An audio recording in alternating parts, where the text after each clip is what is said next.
welcome to the DC Beer Show. We are at DC Beer across social media. Brandy, what are you drinking this too warm evening? Hey Jake, that's an excellent question. What I wish that I was drinking right now is the delicious Allagash rum barrel aged. I forgot what it was called. You and I had it this past Saturday when we went to Allagash, and I don't remember what it was called, but it was so good. I bought a bottle of that and brought it home and drank it when I got home. So I wish I was drinking that, but right now, because my allergies are so disastrous and I can't breathe through my nose, I'm drinking my least favorite beverage, which is wine. But shout out to Allagash because that was so fun, and Bluejacket. But yes, I will be drinking so many things this weekend, so many beers. Jake, what are you drinking? So, to the listeners, and these still may be on tap throughout the neighborhood restaurant group empire, so be on the lookout. It was Saison Day last Saturday. And so we've got Snow Report, which is a Saison with wildflower honey. It was aged in rum barrels. They did another Saison that was aged in gin barrels. And I think both those were pretty cool. Oh yeah, I bought that one too. Oh my God, it was so good. Yeah. Ugh, yeah. But I'm keeping it a little more simple over here. I've got Ocelot Stratocaster. It is a pale ale, not a hazy pale ale. It's just pearl and carapils. There's no oats. There's no wheat. But you're like, oh, wow, Jake, that's kind of weird. That's pretty basic. Like, it's not hazy. What's the catch? The catch is the hops, which are Strata, Cashmere, and Mosaic. And so it's like, yeah, it's these it's an old school grain bill, like this American Pale Ale, and then the hops are new school, and so it just it's blowing up with berries. The cashmere gives it this little herbal citric note. It's only 5.5%. It's not hazy, so it doesn't have the super filling taste to it. Really well done at 5.5%. It carries one of my highest pale ale recommendations. Just really well done by Jack and the Ocelot crew. How do I not have this? Oh wait. Oh, was this past weekend haul that I missed out on? Darn yes, it! But worry not. Gosh darn it! I've got more, and so yay! There can certainly Thanks, Jake. Yeah, the beer fairy could come through and deliver. Good looking out. And Mike Stein, what is in your Stein this evening? Well, Jake, I have Once Upon an Orchard Wild Saison Ale with Peaches from Allagash Brewing Company. We were just at Bluejacket for Saison Day, hashtag Saison Day 2024. And I tried not 1, not 2, not 3, but 7, all of Allagash's beers. Obviously, I didn't drink all of them because, I had to function and drive a couple hours later, but I was most impressed with the gin barrel-aged wild Saison and the Once Upon an Orchard. So that's what's in my wine glass. That gin barrel-aged one was fire. Savvy podcast listeners will note that this is now the second podcast in a row, the second DC Beer show in a row where someone's cracked open Allagash Once Upon an Orchard. This is, I believe, the 2023 version, fresher. I would assume a little less acidic, much more fruit forward than the 2021 version. Yeah. All right. I want to jump right into a couple events coming up, in particular this weekend. Brandy, you want to go ahead and lead off because one of them is yours. Dude, this weekend is crazy. So not only do I have the Women's Brew Culture Club event, so monthly event, which I love doing, and I'm so happy and proud of where the Women's Brew Culture Club has come after a whole year. We are going to be headed to Commonwealth in Fairfax, not all the way to Virginia Beach or other places, but we're in Fairfax. That is such a great, cute location. That's starting at 2. But before that, I'm going to swing into Solace Outpost in Falls Church because they have this spring beer fest, which you guys may not even have seen it advertised because I had to do some sleuthing to find it personally. But there's throwing like a beer fest outside, and there's Caboose, Audacious, Quattro Goombas, Port City, Lost Boy Cider, Sapwood, Lost Rhino, Settle Down Easy, Old Bushead, Silver Branch, Mieza, and it says more to come. So I'm curious who else coming. So I'll be swinging in there with my girlfriend Lauren, and then. So that's Saturday out in Virginia, but then Sunday is our beer share, our monthly beer share, which I'm so excited about.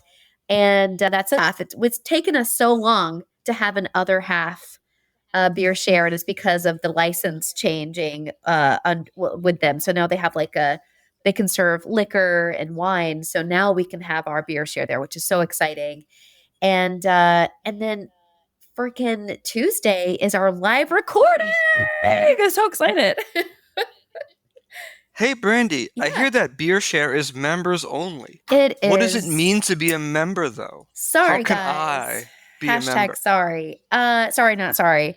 So our beer shares aren't always member only, but they sometimes are, especially for the space and such. So it's super duper easy. I don't know if a caveman can do it, but according to the Geico commercials, I'm sure he could. It's $5 a month minimum, really, and you get a beer share at least once a month for 3 hours of drinking pretty much free beer. But if you do like a higher perk membership, you get discounts at local breweries like at Port City and DC Brow, et cetera, et cetera, et cetera. And you get to hang out with us and do all kinds of cool stuff. That's what it means, Jake. It's dcbeer.com/Patreon. We also want to mention this weekend, since Brandy mentioned it was loaded. Got Hellbender's Record Fair this weekend. They don't do this very often, but when they do it big. So if you're a vinyl junkie, you should make it out there. And Aslan's going to do some sort of bourbon-y thing over on 14th Street, because not only is Cinco de Mayo Sunday, but the Kentucky Derby is Saturday. Who knew? Horses. How about that? Oh, wait, really? Cool. Is the Kentucky Derby is on Saturday? All right. I had no idea. Really? Oh, okay. All right. That makes sense, I guess. Quick, make up a horse name that also sounds like it could be a beer name. Well, I want to drink out of a chalice. I'll call it Mosaic, my favorite hop, man. Hoppy horse. Y'all, come to the events this weekend. Seriously, we have a lot of stuff going on, and our 100th episode is going to be pretty massive. So I know I'm jazzed about it. It's for members only too, but also a bunch of industry friends. Fabio said he was coming out. He better come out. I'll be very disappointed in Fabio if he doesn't come out. So is Pete coming? I saw Pete's RSVP. Lost Loggers. Your favorite brewer, Fabio. The historical beer nerds, Pete Jones and Michael Stein, that like to feed Fabio recipes and won't take a no when Fabio says, nah, I don't know if we should make a smoked porter. I don't know if we should brew an export ale. Yes, come on out. You know, any night I have a Lost Generation beer or an Andy's pizza slice, I'm like, yes, let's go. But the fact that we're having them in celebration of our 100th episode makes me so giddy. Join us on Patreon and then join us live in the flesh IRL at Lost Generation. Mike, you're really good at that. You should be on a podcast. All right. We also have the Maryland Craft Brewers Fest coming up. Not this weekend, but next weekend. I would say be on the lookout. Sorry, no bus this year, but you can Uber from the Shady Grove Metro. You can get there some way, somehow. Stein, while we were sleeping, Vanish opened up another location in Maryland with the head chef from Dominion Beer and Wine in Falls Church, not too far from you. What's going on over there? You love to see it, Jake. There was a point in time where we were told, so Yvon de Betz from De La Seine was in town a couple weeks ago, and he said, there was a time when we'd go to the bankers and we'd ask for a loan and they would throw stones at us. And now when you go to the bank, the bankers are throwing money at the brewery loaners. And it's funny, and much love to Yvon. I'm busting his chops. But what we're seeing is a proliferation of more brewing spots with more good food. And thanks to the Brewers Association number crunchers like Bart Watson, we know when breweries have food, brew pubs, tap rooms, etc., guests are more likely to stay. I am not mad at it with a food component because honestly, and this is not a dig at Vanish, I'm a fan of their beer. Even if I go somewhere else and the beer is mediocre, if the food is on point, the food is an 8.5 to 9.5 to 10 out of 10, I'm sticking For sure. around. I will have a mediocre beer with a dynamite bite. So we're seeing the proliferation of that old concept, which is the brew pub is a fortress applied in a new setting now in 2024 in the 21st century. And maybe we should just stay up all night and not go to sleep. And there won't be as many taproom, kitchen, brew pubs opening. I mean, I already don't sleep, but I love when you're going with this because I love some food. As long as the food is good, I will go. I mean, maybe you won't order as many beers, or maybe I'll get a cocktail if the beer is a little less than shiny. But I do love me some food. So I agree with you, Stein. I like that point of view. So here's the conundrum. Do you go with like great beer and the food is okay, hit or miss, or do you go with great food where the beer is like okay, hit or miss, and you know there's gonna be something that's like It's good Uh, enough?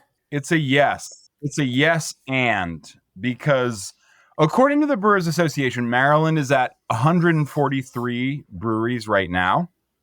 143. So where would the DMV be without Maryland? We'd be 143 breweries less. That being said, if the beer is dynamite and the food truck is meh, I'm probably taking beer to go because I know at home I'm going to whip up something nice. I know Mrs. Stein's going to cook up something nice. I might go to Brandy's house. I might ask Mr. Matt to chef me up, world famous brats. And then if he's cooking up, I'm gonna break out the nice bottles. I got some Sapwood Reserve, I got some Elder Pine, I got some of the premier Maryland craft beers. So I don't know. I might not stick around in the tap room, but Oh, take beer see, to I'm go. I'm a little opposite though. I do appreciate your nice shout out to Matt. He just got a very fancy schmancy grill, and we've been cooking. Well, he has been cooking, but it reminds me of old school beer shares because we used to have beer shares at my house all the time. Potluck, Andy Awards, like. uh, but I think I would go where the beer is best and then either order whatever food. I mean, I love food truck food. I mean, it's not always the best, but when you're at a brewery that has a good beer that you love, like that's the give and take that I'm willing to give because I know I could probably have some bomb ass food when I get home. So I want I want the atmosphere and the vibe of the good beer at the brewery. So, but I totally get your point. Jake, can you weigh in? Can you be our tiebreaker here? Are you going to stay Sweden on this one? So yeah, I don't want to stay Sweden. Although I do, I love their fish. I'm a big fan. But to me, a man's got to eat. Food to me is more important. If I'm going to a brewery or a brew pub, it's usually because I want to check out the Yes. beer. And whatever happens with the food is whatever happens. There's plenty of food, lots of different places. If the beer is banging and the food is meh, then I'm with Stein. Like I'm just grabbing, they've got a crowler machine, they've got cans, they've got bottles. Great, I'll take it. I'll go someplace else. Brandy, tell Matt I'm also coming over. I'll Thank, tell him. thanks for the invite. But obviously, if the food is great and the beer is just okay, you make 6 different kinds of beer. There's got to be one that's like a B plus beer. I'm very happy to eat like delicious, 8.5, 9.5 out of 10 food with like a perfectly solid, if your best beer is like, your old school American amber lager, that's great. Like I will crush it. It's 5.5%. Yeah. I'm not mad about it. And I'll tell people, hey, this is probably what you should be drinking. As for what you should be eating, like let's just order a whole bunch of food and get at it. I love that Right Proper Shaw and Blue Jacket really play both of those cards beautifully. Like when you go to Right Proper Shaw, you know I'm going to get those Brussels sprouts and that chicken sandwich and the French dip and some delicious, probably low ABV beer to go with it. But then you go to Blue Jacket and you have like an endless that and Church Key, you have this endless amount of like delicious beer, but the food is also like You could easily spend 8 hours at Bluejacket. I could probably, as long as I have a DD. So, I mean, kudos to you guys making the good food and the good beer. Hell yeah. That's the goal. Absolutely. Couldn't say it better myself, Brandy. We know that beer is a food product, despite how it's legislated at the federal level. You know, good beer and good food go great together. So really what we're saying is where you find the good stuff, get it. Support local. If you support a food truck, that's dollars back into the small business economy. And, you know, small businesses are the backbone of the American economy. We, as a small business, we pay more taxes. We work harder, in my humble opinion, than any other business. And really what it does is it floats the breweries to have high quality food at the food trucks, and it floats the high quality food trucks to have high quality beer coming out of these small, you know, mom and pops family owned shops. So support local. I know we do. That's honestly the most I can say. We do it. Join us in doing so. And when you do it, tag us on social media. We're at DC Beer. Well, folks, our guest couldn't make it. We had a last-minute cancellation.